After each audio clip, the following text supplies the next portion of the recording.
Guys, welcome back to the channel. और एक बार फिर से आपका दोस्त अमित आप सभी के साथ है। आज का जो हमारा वीडियो है ये उन हारे हुए लर्नर्स के लिए हैं, ठीक है, जो बहुत प्रैक्टिस करने के बाद मन से हार चुके हैं और कहते हैं कि अब हमसे स्कूटी नहीं चल पाएगा। तो एक बात बताइए कि क्या एरोप्लेन चलाने वाले ने कभी सपने में सोचा था कि एरोप्लेन चलाऊंगा या ट्रेन चलाऊंगा? बिल्कुल उन्होंने सपना देखा और उसे साकार किया। उसी तरह आपके सपने में अगर अभी तक ये नहीं आया है कि मैं स्कूटी चला रही हूँ या चला रहा हूँ, तो प्लीज़ सपना देखना स्टार्ट कीजिए, क्योंकि जब तक हम सपना देखेंगे नहीं तब तक उसे पूरा करेंगे कैसे। और एक बार सपना आपका आ गया तो बस उस पर 100% अपना दे दीजिए। और एक बात मैं आप सभी से कहना चाहूँगा कि अगर आप स्कूटी ट्रेनिंग कर रहे हैं तो सबसे बड़ी बात यह है कि आपसे कंट्रोल नहीं हो पाने का कि आप ट्रेनिंग करने के बाद इसके बारे में सोचते तक नहीं हैं। सबसे बड़ा रीज़न यही है कि आप इसके बारे में सोचते नहीं हैं कि स्कूटी चला रहे हैं तो स्टीयरिंग इधर क्यों भाग रहा है और इधर क्यों भाग रहा है। तो कहने का मतलब कि आपका स्टीयरिंग पर कमांड नहीं आ रहा है, क्योंकि देखिए कुछ चीज़ें ऐसी होती है कि बता देने के बाद बार बार बताने की ज़रूरत नहीं होती है। एक बार चीज़ों को देखिए और समझिए और उस पर कमांड कीजिए। आप बच्चे नहीं हैं कि आपको हाथ पकड़ करके बताया जाएगा और आपको तब समझ में आएगा।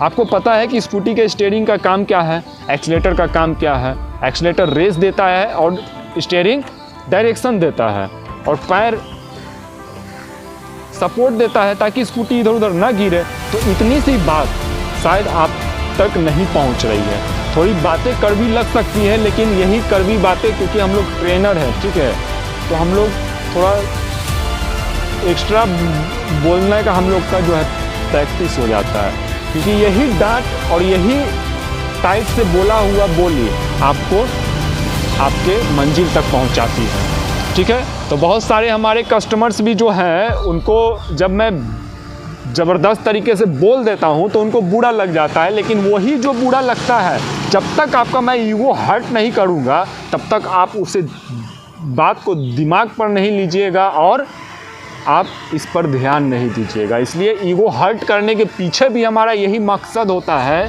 कि आपको सक्सेस कराना है, ठीक है। ये नहीं कि आपको मैंने कह दिया कि आप कभी नहीं सीखेंगे और आप उसको सच मान करके बैठ गए, ठीक है। तो ये चीज़ें आपको नहीं करनी है।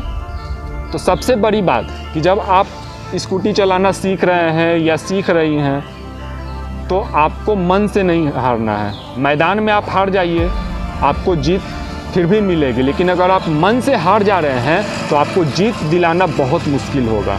तो आप ट्रेनिंग कर रहे नहीं हो रहा है, 4 दिन 5 दिन का आप रेस्ट लीजिए, आप अपने आप को रेस्ट दीजिए और उतना बीच में वीडियो देखिए, ठीक है। तो जब तक हम इसके बारे में सोचेंगे नहीं, ट्रेनिंग करके जा रहे हैं और फिर अपने काम में व्यस्त हो जा रहे हैं, तो आपने इसका ट्रेनिंग स्टार्ट किया ही क्यों?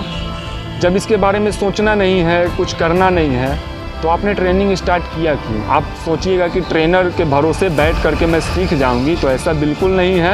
आपको अपने से भी प्रयास करना पड़ेगा, क्योंकि कोई भी चीज़ें आपको घोर करके पिया नहीं दिया जाता है। एक जादूगर भी जब जादू दिखाता है तो उसकी हाथ का कमाल होता है, एक ट्रिक पर काम करता है और वो हमें देखने में मैजिक लगता है। उसी तरह स्कूटी भी है कि अगर आपको सही तरीका मालूम होगा, अगर आप इस पर जितना ज़्यादा ध्यान लगाइएगा उतना ज़्यादा आपका हाथ साफ होगा। और 1 हफ्ता के बाद जब अगर कोई आपको चलाते हुए देखेगा तो वो भी कोई ट्रिक से कम नहीं लगेगा, वो भी कोई मैजिक से कम नहीं लगेगा। तो सबसे पहली बात, सबसे बड़ी बात कि आपको अपने माइंड से पूरा प्रिपेयर होना है इसके लिए, और तब इस चीज़ को स्टार्ट कीजिए। दूसरी बात कि जब आप ट्रेनिंग कर रहे हैं तो आप इसको पूरा टाइम दीजिए, और ये नहीं कि ट्रेनिंग ख़त्म होने के बाद अपने दूसरे काम में व्यस्त हो जाना है, सोचते रहना है इसके बारे में। और आप कहिए कि भाई दिन भर सोचते रहेंगे तो और काम पर क्या करेंगे, पागल हैं क्या? तो भाई पागल जब तक नहीं होइएगा तो फिर सपना छोड़ दीजिए कि हम स्कूटी चला रहे हैं, ठीक है।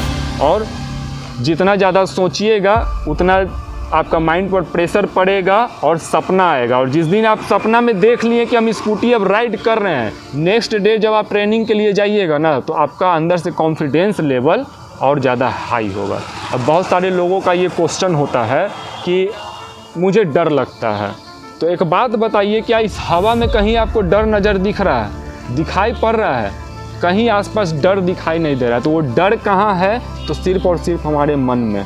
हमारे मन में डर इसलिए क्योंकि बचपन से हमें बता दिया गया है कि जब तक आप गिरिएगा नहीं, जब तक मुंह कान फोड़वाइएगा नहीं, तब तक आप सीख नहीं पाइएगा, ठीक है। और यही चीज़ें आपके अंदर घर बना लिया है। और आप एक बार आँख खोल करके देखिए। हमें लगता है कि आप आँख बंद करके देखते हैं तभी आपको डर दिख रहा होगा, यही हो सकता है। तो आप आँखों को खोलिए और आँख खोल करके देखिए कि डर कहाँ पर है, तो आपको कहीं नहीं दिखेगा, ठीक है।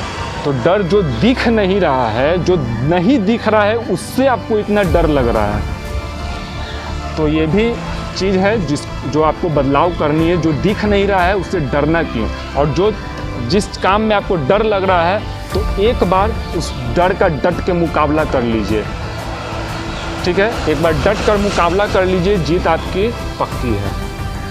तो इन सभी बातों को आप जरूर गौर कीजिएगा और प्रैक्टिस जारी रखिए, ठीक है। तो हमारे पास जितने भी कस्टमर्स हमारे आते हैं, ठीक है, 7 दिन मैक्सिमम विथआउट साइकिल नॉलेज मैं उनका बैलेंस क्रिएट करवा देता हूँ। दोनों पैर ऊपर रख करके वो चलाने लगते हैं। और 15 दिन का मैं ट्रेनिंग करवाता हूँ। और 15 दिन का ट्रेनिंग में जो है आपको रोड का एक्सपीरियंस भी दिया जाता है कि किस तरह से हैवी ट्रैफिक में चलाना है, किस तरह से बचना है, बचाना है, क्योंकि ये चीज़ें भी आपको आनी बेहद ज़रूरी है। सामने से गाड़ी आ रही है तो किस तरह से मुझे बचना है और किस तरह से सामने वाले को बचाना है। अब बहुत सारे लोग ये भी कहते हैं कि सामने से गाड़ी आ रही है तो मुझे डर लगने लगता है। भाई, सामने वाला रोबोट थोड़ी है, या सामने वाला बेवकूफ़ थोड़ी है, पागल थोड़ी है, जो आप सिर्फ आपको टारगेट रख कर के आ रहा है कि आप ही को मतलब ठोकेंगे या आप ही के स्कूटी में हमको टच करना है। इतना तो पागल नहीं है, तो फिर डर किस बात का? या फिर आप भी तो पागल नहीं है ना कि आप एक्सीलेटर एकदम जानबूझ के दे दीजिएगा। आपको तरीका पता है रोकने का, सब कुछ पता है, फिर भी डर। तो डर को जो है जब ट्रेनिंग करने जाएं तो डर को एक गड्ढे में दफन कीजिए या फिर बक्से में बंद कीजिए, लेकिन डर का दिलासा दे करके खुद पर रहम मत दिखाइए। खुद पर रहम दिखाइएगा तो आप ज़िंदगी भर रहम दिखाते ही रह जाइएगा, ठीक है। तो आई होप्स कि मेरी बातें आपको समझ में आई होंगी। अगर किसी लोग को बुरा लगे तो प्लीज़ कमेंट में कुछ अनाप शनाप मत लिखिएगा। और चलिए मिलते हैं आपसे एक नई जानकारी के साथ, एक नई वीडियो के साथ। तब तक के लिए जय हिंद, जय भारत, जय बिहार।